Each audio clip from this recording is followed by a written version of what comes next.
What's up, y'all? So I had no idea why I'm coming on here to tell y'all this, but I feel led to come on here and tell y'all this. So, anyways, mini story time. So when I was in prison and I was in receiving, I read a book called The Ultimate Pardon by this man named Bill Corum. I think that's how you say his name. So, anyways, he used to be like in the 70s and 80s. He was like a huge drug dealer. He used to be involved in like gangs. They used to beat the hell out of people, just do all kinds of bad stuff. And he ended up being like a big dude. He was selling all kinds of drugs. He got a wife. He went to prison. He didn't learn his lesson, and then a whole lot of stuff happened. Anyways, he ended up going to prison again, changing his life, getting out, working in the ministry, doing a whole lot of things for God.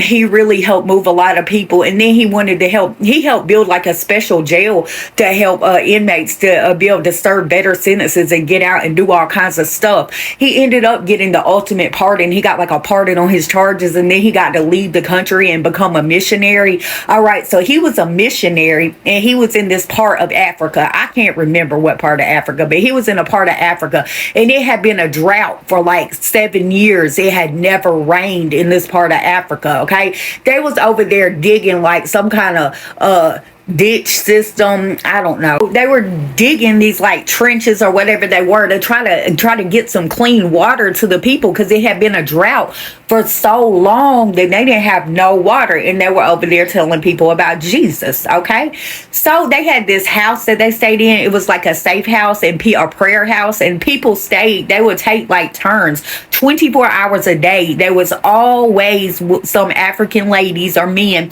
in that house praying for rain. They were praying that it would rain. Their water was polluted where they didn't have no rain, and they were in a lot of danger too, because they lived in the part of Africa where the people, like the tribes, would come out of the jungle and like kill people and stuff. So they was living in a lot of danger, not to mention the drought had went on for so long. All right, so every single day, 24 hours, there was always someone in there praying in that prayer house. And then so he went over there and witnessed the people and went into the prayer house and became friends with them people, and he just thought it was amazing how someone was always in there praying for rain, right? But the rain still never came.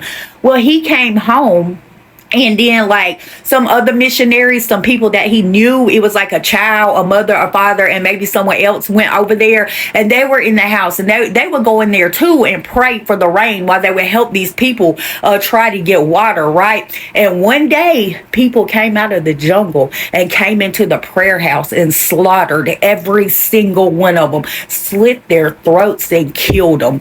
And when they killed them people, the rain started to fall from the sky. It started to rain. It was like they were martyrs for their prayers. When the devil came and took their life, God answered their prayers and brought the rain. And there has never been a drought in that part of Africa again. Now, when I read that, I was just filled with all kinds of emotions. I don't really understand why they had to die for God to hear their prayers, but Jesus had to die to give us grace. So I just thought I would tell y'all that story. Y'all have a good day.